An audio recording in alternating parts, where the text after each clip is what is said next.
Godless Communism. Today, outside the walls of Communist headquarters in Moscow, a long line of curious Russians is wending its way into a small building. Inside, the line files past the bodies of Vladimir Lenin, the founder of Russian communism, and Joseph Stalin, the man who followed him to power. This is the story of Vladimir Lenin, the man who took the teachings of Marx and welded them into the communism we know today. Lenin was born in Russia in 1870. At 17, he was already in trouble. "Young man, you have been arrested for your anti-government activities, and you are being expelled from the university." In the next few years, Lenin and a few close friends studied the writings of Karl Marx.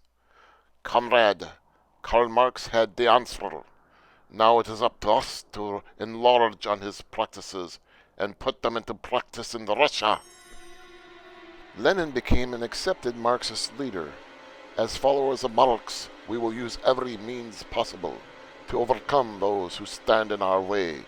Remember, comrades, whatever furthers the revolution is good. That is our only moral law." Once again, he was arrested for anti-government activities. "You are to spend 14 months in prison. On your release, you'll be deported to Siberia." Following his imprisonment and exile, Lenin went to Switzerland. "I will start a newspaper which we can smuggle into Russia. It will urge the people to revolt against the government. It will tell them of Marx's plan for a heaven on earth." He sifted Marx's ideas, working out details. "I am convinced, comrade, that the only way to bring Marx's ideas into actual practice is through a small, highly trained group of people. We will teach them how to stir up the citizens of a country so that they will overthrow their government. But some who believe in Marx's ideas think that we should try to group together and convince others of our beliefs. The larger the group becomes, the more powerful it will be. No! The larger a group gets, the more confused and weak it gets. The kind of group I want will be small, but every member will work without the rest to destroy the present society." Lenin spread his beliefs at Marxist meetings. "We will have a small band of well-trained workers. Like an army, they will take orders from their leaders without question. Our first target will be Russia. Trained Marxists, using every possible method, will excite the people into overthrowing their government. Once that is done, we can get communists into power." Those Marxists who agreed with Lenin became known as Bolsheviks. "Lenin is right. A small group can press communism on Russia much more easily. When Russia falls, we will become the leaders." Note: the United States today is claimed to have a patriarchal society, but note that Communist Russia was very much a patriarchal society, founded by men and run by men. Under Lenin's directions, small groups of Bolshevists began their secret work of creating a communist, godless Russia.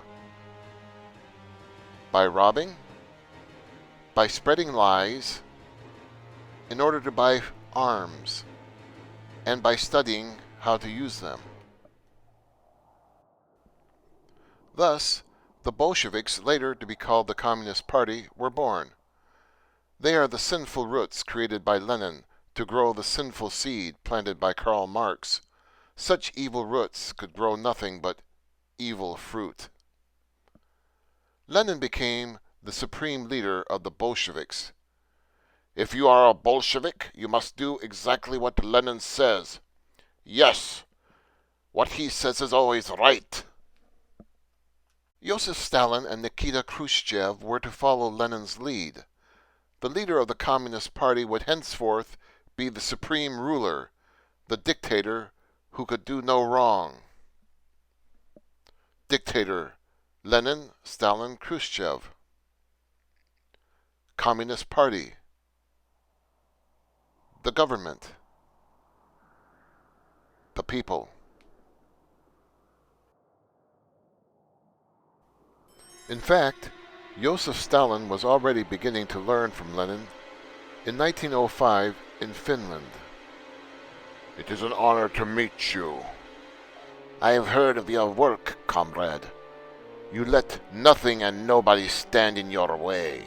That is good, as long as you follow my orders. We must keep working secretly, training our Bolshevik group, both within Russia and in other countries. Then, when the time is ripe, we will get the people of Russia to revolt. Bolsheviks will be the leaders of the fight, and the people will do the fighting for them. In 1917, Russia has been fighting in the world a long time, yet all it has to show for its fight against Germany is lost land and lost lives. Perhaps the time for revolution is ripe. Direct our people to break down the morale of the Russian army. The Bolsheviks say we are in hopeless war, that we should stop fighting. Maybe they are right. Tell them to incite riots among the workers in the cities. Rise up and fight your masters. Now is the time to get a government that will put an end to war and give you what belongs to you. And tell them to prepare to seize the Russian government headquarters in Petrograd. Distribute arms to the peasants who will follow our orders. Promise them land. Later, we shall take it away from them. Our beliefs are built on hate. Now is the time to use that hatred. Long live Marx and Lenin! Lenin appointed Leon Trotsky to organize the actual revolution. If I am seen in Russia, I will be arrested. It is up to you to organize the revolt. Arrange for the telephone, telegraph, and the railroad offices to be seized. Gain control of the bridges. Trotsky journeyed to Petrograd. A meeting of the Petrograd army leaders is to be held soon. If I could talk them into following Lenin. Trotsky succeeded in his plan. You have promised us much, and what you promised sounds good to us. Why should we defend the government? We will help to overthrow it. November 6, 1917. It is time to strike.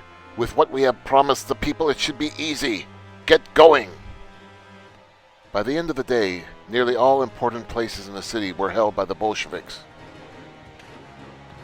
But the main government building, called the Winter Palace, was still in government hands, guarded by a small group of loyal soldiers.